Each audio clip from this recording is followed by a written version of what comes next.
I was experimenting. I was making a lot of music, but a lot of it was either half finished or like as finished as I could make it. But that wasn't finished enough for me to feel comfortable releasing it. There are no secrets to success, just things you haven't learned yet. And once you learn them, it's up to you to apply them. I'm Jamal, aka Boss Eagle, Billboard charting hip hop artist and music business coach. Join me as we talk digital marketing, social media, technology, and more, and share interviews with industry professionals to help you unlock the secrets and take control of your music career.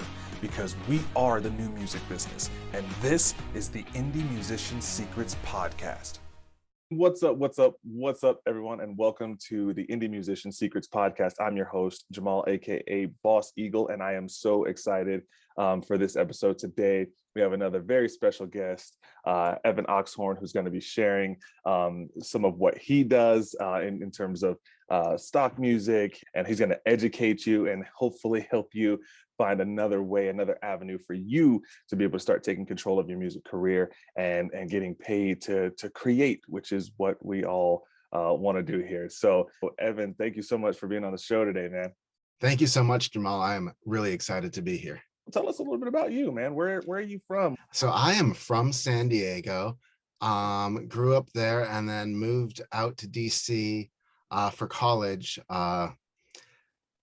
way too long ago now at this point, about 20 years ago. And I've been here ever since and have been playing music for a good most of that time, I guess. So I love San Diego. I do too. Has a very special place in my heart. My wife and I actually, that's where we did our honeymoon. We did half in Carlsbad and then half on Coronado Island. That's exactly where I'm from. Carlsbad? Yeah, Encinitas and Carlsbad. So. Oh my word, I love Carlsbad. Yeah. Okay. Sorry. When I go to visit my parents, it feels like a vacation. Right, exactly. What was life like growing up in SoCal, man? Well, as we've hinted, it's pretty nice. I was really lucky. I started playing music probably in elementary school. Okay. Started with piano, and I first got into the idea of composing probably in second or third grade. Some friend of mine, I have no idea how, but had the first MIDI type, this is probably 1992, in second grade or something. He had a MIDI machine. Yeah, it was I can't even tell you what the software was. It was maybe they were one of those 16 color Macs. It was Oregon Trail level practically, but nice. We were we'd sequence songs and stuff, and we wrote our first song probably second, third grade called Gerbils Like to Fly. Awesome. It was classic. A banger. Number one on the charts. Case of top 40 right there. Nice. But from there, it sort of just captured my idea that I did take piano lessons, and that was all about classical music, and that was fine. But I think I did enjoy it at the time, but I would spend more time just messing around when I was supposed to be practicing, as opposed to learning the songs I was supposed to be learning. Then in middle school, high school, I started playing bass and guitar. Okay. And I was really lucky to go to it wasn't a magnet school or anything, but it was essentially San Diego Academy, shout out. They opened opened a brand new high school in my district. So what they did with the old high school is basically they said, this is you have to effectively choose to go here. You're not going there by default. So everybody that went there was kind of weird and edgy and cool. There was no football team, which is, I love football, but it made for a very different type of artsy high school. We were the number one surf team in the country. Oh, wow. And we just had I knew so many people that were in bands, and have several of which have also gone on to be successful musicians. And so sort of just this culture of everybody kind of trying to be a better musician, or not a better musician, but just pursue their passion while other people were also doing really inspiring things. Pretty much freshman year, I made my first high school friend, because we were both into music, and we started a band and kept that going for 4 or 5 years. And what was that kind of experience like? And talk about when you first started playing with other people in a band. This was right when the Smashing Pumpkins and like Weezer, you know, this is mid 90s. Yeah. So everybody is like wants to be a guitar hero. And like it's right before emo and stuff like that. So like the first band was called Domestic Sheep, really, really deep stuff. I have no idea quite why that didn't end up getting off the ground. It just sort of like sometimes I've been in many bands over the years, and like sometimes they just sort of like spin in a circle and you're like trying to get your songs ready and then like you never quite get there, then like the drummer quits and then you have to start all over again and it just doesn't get that momentum. Yeah, it's like Bryan Adams' Summer of '69. Jimmy quit, Jody got married, you know? Should have known we'd never get far. That's awesome. So now how many people were in Domestic Sheep? There were two of us officially, and then there was like a rotating cast. Okay. Like it seemed like every time some other friend would come by, which I think was a big problem with it. I think it was trying to be too inclusive, maybe. Yeah. And then like probably a few months after that, my friend Danny and I started jamming and like would just start like we were very interested in writing songs, both, you know, like together. I mean, like, you know, like let's sit down. Like that was our cool idea of like a Friday night as freshmen in high school was like, you know, writing music, which, you know, what I mean, there weren't a lot of parties that we were getting invited to as freshmen anyways, but you know, it wasn't necessarily the coolest, but it was like, it was the sort of thing that like we got, I mean, I think for the time, I think we were making really good music. And like from there we got a drummer and, you know, played pretty, I mean, we were too young to really be in a lot of clubs, but played, you know, around town at some of the youth places, battle of the band type things at some of the local churches. They would have open events. We did play at one dive bar down by the airport, and because we didn't know anyone over 21, like literally our parents were the only people. They're out there rocking the t-shirts, t-shirts, with a couple of barflies. Yes. Did you release anything? Did you press anything? Did you do the handing out CDs? We did end up going into a recording studio and doing like 3 songs, like in like one of those like whiz bang, like 8 hours, like record, mix, quote unquote master. And then we would sell that at gigs and you know, we'd try and convince relatives to buy it and things like that. This was a little like like it wasn't that easy to get like shirts made in small batches. Like I mean, everything we were doing, we're like burning off of like one of our friends' parents like computers. Like it was way harder to do, to monetize, I think, that aspect. Did you continue that through high school, and then kind of what happened? Where'd you transition to after you graduated from this awesome high school? We basically did that all of high school. The drummer was a little older, so he left first. We got another drummer. Great guy, still active in the San Diego scene these days. Nice. But you know, we all went off to college on different corners of the country, and from there, for most of college, I was in a cover band, just like classic rock and, you know, bar things that are just fun in bars and that sort of situation. And I mean, it was a lot of fun because like I hadn't done a cover band up until that point, and there's something fun in everybody knowing every song that you play and singing along. And also just the people who were playing too were drinking, which I also wasn't used to. So, you know, they just had a lot more energy to bring to the shows. And so that I definitely got more into the joy of performing, where I was coming more from a recording, writing perspective. So you're doing cover bands, and this is kind of getting close to the 2000s. Is that right? Yeah, this is 2001, 2002, 2003. Right about then is when I first, like probably after some summer job, like I saved up some of my money and got Reason, like which is a piece of recording software, a DAW.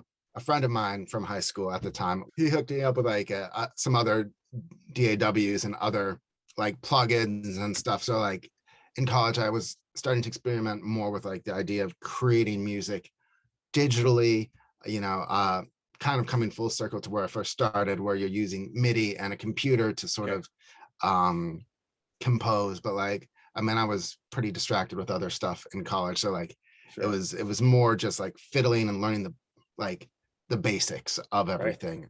Now, are you producing more music? Are you creating more music for yourself, for other people, for your band? What are you making music for at this What point? I'm doing at that point is being scared Yeah. and just making, like, I'm doing air quotes right now, making demos, Hmm. like when I really wish I could have been finishing and releasing music, but Yeah. like I didn't quite know enough to know how to do everything. Hmm. Like I knew enough to know what my songs could sound like, and I also knew that my songs weren't sounding quite like that. Okay. And so I never, at that, in that period, probably most of the 2000s, I would say, Sure. like I was experimenting, I was making a lot of music, but a lot of it was either half finished or like as finished as I could make it, but Uh-huh. that wasn't finished enough Hmm. for me to feel comfortable releasing it. So you're sitting on all this Yep. music. Okay. Just a hard drive of half finished Yeah. tracks. What ends up happening to that? Like, did you end up coming back to any of it, or did you just trash it? Well, my computer trashed a good chunk of Of it because that wasn't backed up in the course. cloud, Of course. or on a there wasn't even a cloud back then, but like on an Yeah. external drive or anything. So that was definitely like probably a good period of my music. Like, not that I would ever, I don't know that I'd go back and like redo it, but like Okay. I might have some MP3s of it somewhere, like in emails that I sent to friends, being like, "Hey, check out this demo." Yeah. Yeah. But by and large, a lot of that's lost. A lot of it, though, did like somehow manage to make it onto other computers. And over time, I just got frustrated by having these half finished songs, Yeah. um, that weren't being hearing the light of day. Hmm. Um, but also I was sort of in a position where like now I was pretty much like starting a career, like pretty solidly 9 to 5, and like not like sure that I would have the time to like become a quote unquote like artist, Yeah. or like promote my music or do all those things that Yeah. like you need to do if you want people to actually hear your music. And so I was kind of like thinking about, maybe I just kind of, I don't want to say give up on music, but like just be like, you know what, like Sure. I'll just keep puttering around like on my computer if I've got a little bit of time. But Yeah. um like Yeah. this was fun, like Exactly. Yeah. Which is probably what a lot of people go through, right? You kind of reach that point and where you're like, okay, I gotta make a decision Mhm. here. And unfortunately, a lot of times the dream is what gets, put aside, Definitely, for Jamal. the quote unquote, Definitely. realistic approach, which I have a different philosophy on realistic myself, which the way the world looks at it is, and people who are kind of on the outside, they say we have to be realistic, like that's not going to Mhm. work, or how only so many people make it, whereas I look at it and I say just be realistic about what it's going to take for you to get there. That's the realistic you need to have. The I love hard that. work you're going to have to put in, probably going to have to sacrifice some things, or cut some things out, whether it's some memberships, Netflix, whatever you have to do Yeah. to pay for your studio time. Maybe you have to be realistic that your network isn't big enough. You might have to go to a conference, you might have to meet some people, you might have to, that's the realistic that I talk about having. That And is that's awesome. the realism. It's like, be realistic about what it's going to take, and then now you have the information and you can make that decision to say, ooh, do I want to do that or not? We're starting to kind of go down the career path and everything. How long were you doing that? And then what happened in that where you're just like, okay, maybe I do want to kind of investigate this music thing again? Yeah, so I was probably like 2 years into like like my full-time like Sure. adult career. I was probably listening to some sort of like Side Hustle Nation or like Smart Passive Income or some, podcast like that maybe. Hmm. And like, like occurs to me, like I thought it would be like, oh, I could start doing stock photography. Like I enjoy like taking photos, and like I was like, I had a nice, not a nice camera, but I had like a digital camera, Okay. and I'm like, I'm in DC, I can like find like cool things to like take photos of and sell them. And like as I like was uploading, I'm like, I'm probably not that good of a photographer, but I'm also on these sites, and they'd be like Envato, for example, Yep. or Pond5. They have like music, Yep. video, photos. And I'm like, wait a minute. I, Yeah. I I actually do one of those things. Yeah. Okay. Um, and so then I spent about 6 months to a year getting my songs rejected as I was Of applying course. Of to course. have them uploaded, learning the process, taking Yep. some courses, watching YouTube videos, Wait, learning. wait, wait, wait, wait. I'm sorry. Yep. I'm sorry. Let me back up. Back up. Say Yep. that one part again. You took what? Courses, You online. took courses. Yeah. You took courses. I love that because one of the things that I'm so big on is for artists understanding that there are other people out there who have done things. They have invested the money, they've invested the time, they've invested the sweat, the blood, the tears, the crying, everything. And then what they turn around and do is they will create a course to help you avoid all the things that they went through. So this is why, so for you artists out there, sorry, I'm gonna let you get back to it, Evan, but this is one of the reasons why I am so big, and that's why I promote even other people's courses, because if there's something that you want to do, the easiest and fastest way to get there is to find someone else who's done it and model them. Don't copy, but model their success. And if people are giving you that information, then take it and run with it. So thank you for saying that. I didn't even know you were going to say that, but thank you for saying that you, because I myself, I've spent thousands of dollars and thousands of hours on courses learning. And Yes. yeah, absolutely. So yeah, sorry, continue. No, that's my exact theory. Like, so you're now looking at these sites that have photo, video, music, all stuff. You say, hey, I can do that. Then kind of what happens? What do you do that changes so that you can now start getting accepted? Yeah, I mean, for me, my two biggest strong weaknesses were just the quality of my recordings. Okay. Which is both, sound selection and then understanding how mixing works and mastering works. And then also not like I could write good music, but I couldn't necessarily tailor it to the quote unquote style of the stylistic requirements of stock music. So I kind of focused on both of those sides. Got my first song accepted and probably got within like a month or two of that, got a sale of it, which probably feels better than just about any sale I've gotten, where just like I remember like the first time I'm like, wait, somebody is willing to spend like $40 for a license of this song. That is like, it shocked me, like in the best way possible. Right. So from then I just got really fired up and probably wrote and recorded a couple hundred songs over the course of like 2 years, maybe. One day, like we were watching TV, my fiance and I, and like I'm in the other room, I don't know, like making some popcorn or I don't know, refilling my beverage. And like I hear this song come on and I'm like, hey, did you just put on my like track accidentally? And she's like, no, it's just the TV. And they were using one of my songs as like the background for like the Comcast like video on demand screen, which was like, I'm like, what? That was the first time I'd ever heard my songs out in the wild. And it was really cool. It did not pay anything apparently, but it was really hey, thanks cool. Comcast. Yeah. I guess it's not technically a broadcast, so there were no back end performance royalties, but since then my songs have made it out into the wild and been placed in all sorts of fun things. And but that was that was like one of those moments where it's like, all right, I can commit even further to this. And what I've often found is just like the moment when it feels like maybe I've squeezed all the juice from this I can, something big like that happens. And like it's like a whole nother, like I've leveled up and there's a whole other now stage and world open to me. That's awesome. First of all, I mean, like, and to have those wins. So what you do, you create stock music, and just briefly explain like what stock music actually is.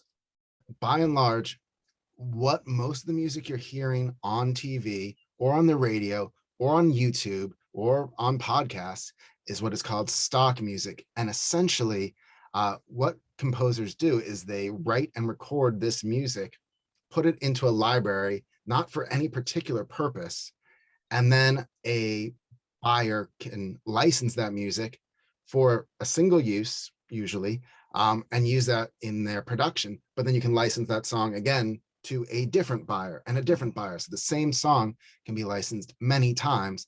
And there are certain elements, if you were to actually listen to these songs, both how they're written and how they're produced, that make them different from art. I don't know if I want to quote unquote artistic tracks or commercial Sure. tracks. It's not a massive shift, but there's certainly more. It's more, as much a shift in mindset. The music is, designed to blend in a little bit more in the background. Mhm. So you're not going to have like searing leads or really busy parts. Often there's going to be a voiceover. So maybe as you choose your arrangements, you're not going to choose sounds that would be as likely to compete with human vocals, or maybe you're going to bring the hi-hats down in the mix a little bit because that would be a frequency that, could be in the way of Sure. voices. Sure.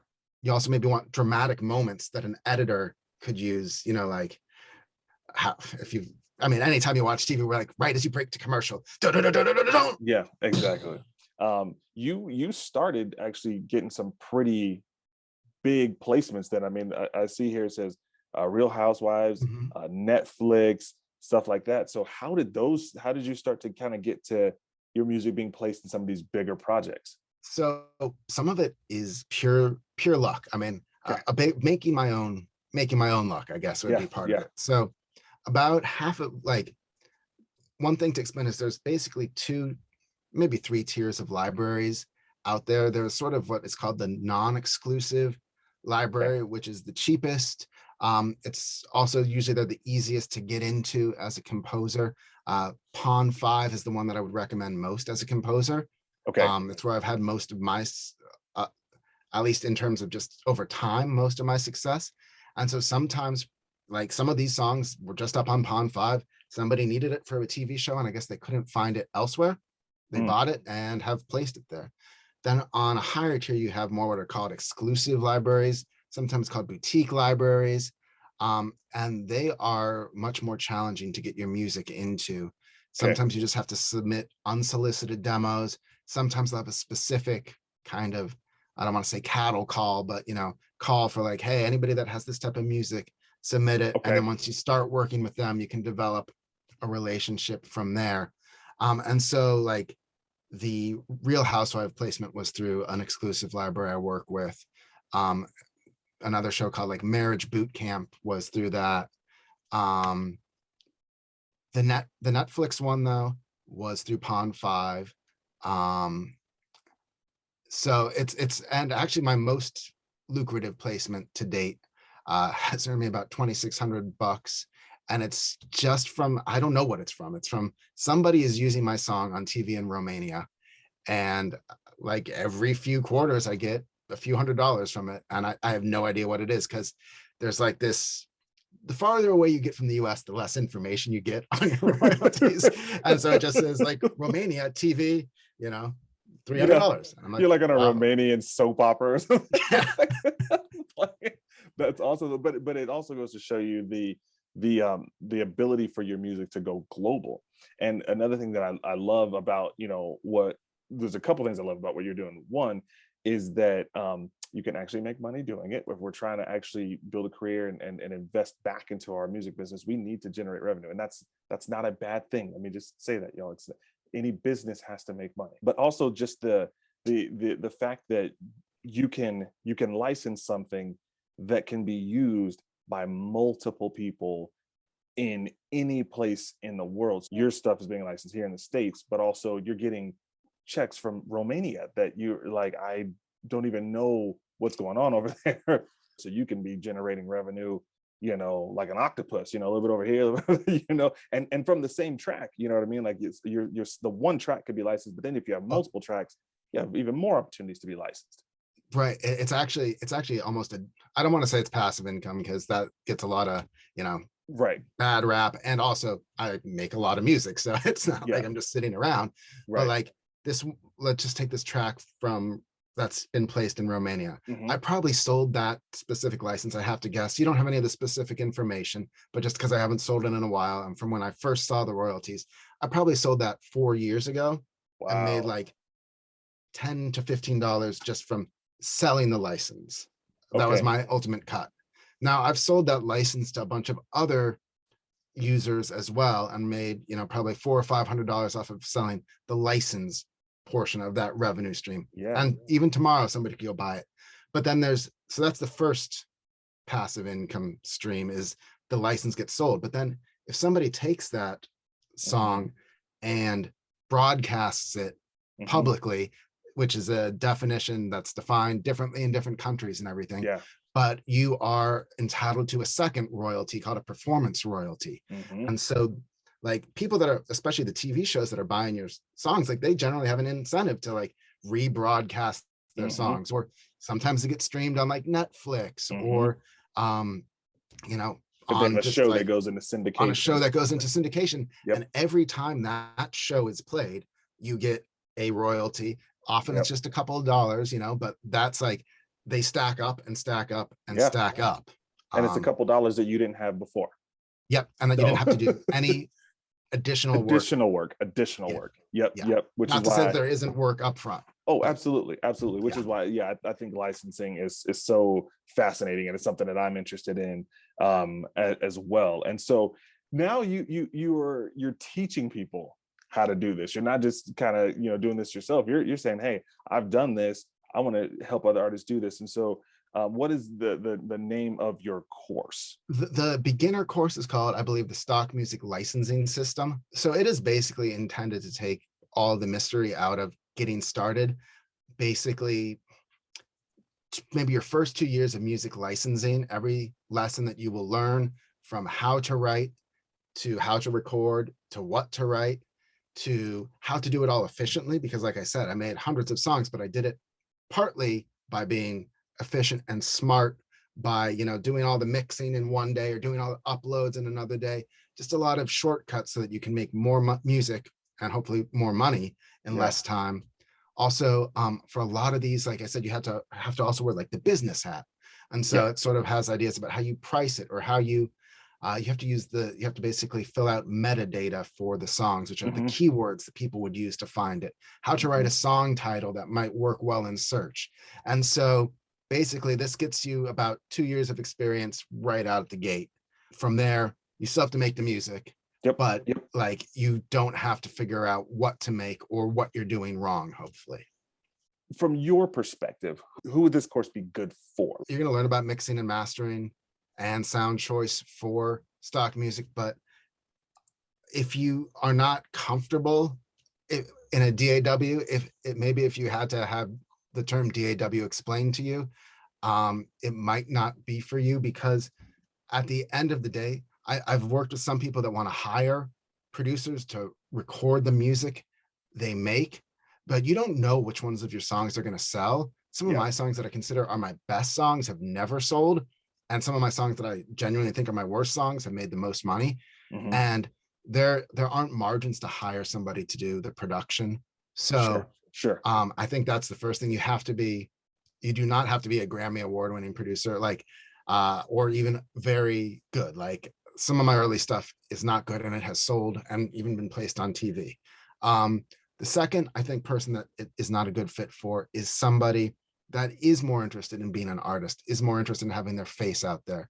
The big point of stock music is what you have to do is you have to kind of realize that you're not the artist, or you're not the front line artist. It's like you're in the backing band. The videographer is making it, they're the hero of this story, and you're providing the music and the vibe that's going to help them achieve their goals and their dreams. And in doing so, you help achieve your goals and your dreams, but it's not like all eyes on me, I'm the star here. And that can be really hard. I struggle with like, oh, this would be an awesome melody here, like I love it, but you know what, that's going to get in the way of somebody else telling their story. If I'm not mistaken, you kind of have some like free things that people can kind of look at it. Is there an opportunity for people to kind of get familiar with it first, like by taking like kind of I have tons of articles and YouTube videos available at stockmusicmusician.com, both what you would need to learn to get your production skills up to the level that might get you there, or even make it so that your production skills are really good. Your songwriting skills, what to write, the basics of the business, good libraries to try and apply to if you think you can figure it out on your own, or if that's the path you want to take. Like, I'm not trying to hide the ball here from anybody or anything like that. I hope everybody that wants to do this is successful. You know, but Absolutely. I think there's definitely something to be said for taking the fastest path, because burnout is a very real thing Yeah. with music licensing. Um, and I think, like I said, you get these wins which kind of pull you through, but if you spend too long in that first process, Sure. you might give up before you get that first little win Yep. that then gets you to the next win. And so I think by like just cutting out all the unnecessary stuff and having a structured system that helps you focus on the big wins, it just can accelerate that process and Absolutely. enhance your chances of success. We'll drop some links in the show notes in the description. So if anyone wants to check out any of this, you even just want to get your feet wet, learn a little bit about it, see kind of if this might be something that would be a good avenue, especially for some of you, maybe like producers, DJs, you know, people who, you know, can, you know, like you said, kind of have maybe some understanding of some of these systems already, and can really dive into this. 100% agree. Yeah. And you know what I've found as a musician is like, not every song I write is good for stock, but Right. I'm sure for a lot of these beat makers, you know, not every song is good for an artist. Yeah. You like get 70% of the way there and you're like, you know, this isn't quite hitting right. Sure. But doesn't mean the song is bad in and of itself. You might be able to Absolutely. repurpose it for Yep. stock with a little bit of Yep. just a few minor tweaks and some whooshes, and you're there. Yeah, exactly. The next thing you know, you're on TV in Romania. Like I'm balling globally. That's awesome. Well, yeah, so the website is stockmusicmusician.com. Is that correct? Yes. Like I said, we'll drop that link in the show notes. And so, like I mentioned earlier, kind of the short tag of the podcast and everything is there are no secrets to success, just things you haven't learned yet. I don't believe that there's a secret to success. I don't believe there's a magic bullet. What I would like for you to do, if you wouldn't mind, is to share one secret to success for anyone out there listening. What's that one piece of advice or insight that you would give to an artist? I think if you're serious about doing stock, I think probably the biggest secret I could say is that it's a numbers game, that you have to make a lot of music, not only because you need it to sell, because you have no idea what's going to sell, like I said, but also because you get better every time you do it. And because there are like, you're basically trying to solve somebody's problem, but you don't get a chance to ever talk to them and see what their problem is. And everybody's problem is a little bit different and requires a little bit of a different solution. So the more music you have out there, the more you can help them out. And so the way you get better at being faster is, you know, through using templates, through having a good idea of what your song structure should look like, by building your own presets or creating, you know, sample libraries where you've tagged all your favorite kicks, by batch uploading. And so, and by not obsessing, I think, over the, like, knowing what really moves the dial is a huge part. The 80-20 principle, as some people call it. Like, does it matter if you boost the EQ on the snare by 3 dB or 4 dB? I promise you it doesn't. So don't obsess over it. Get in the range, move to the next thing, focus on the vibe of your song and, you know, the artistic expression, and get that out there. Right. Share it with the world. That's awesome. And this is what you teach. These are the Yes. things that you help people identify and figure out and work through.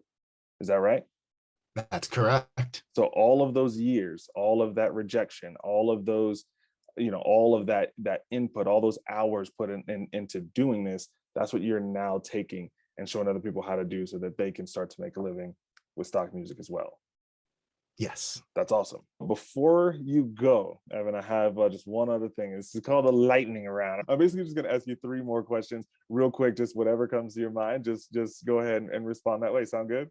Sounds good. All right, cool. What was the first live show you ever went to? Billy Joel and Elton John. Billy Joel and Elton John. That is awesome. What a classic show. It was definitely a classic show. Oh man, that's awesome. Peak Disney. Right, exactly. And what was the most memorable show you've ever went to? Could be the same one, could be a different one. Yeah, oh no, definitely. Probably the most memorable show I ever went to was seeing Cut Copy at the 930 Club in DC in probably 2009 or early 2010.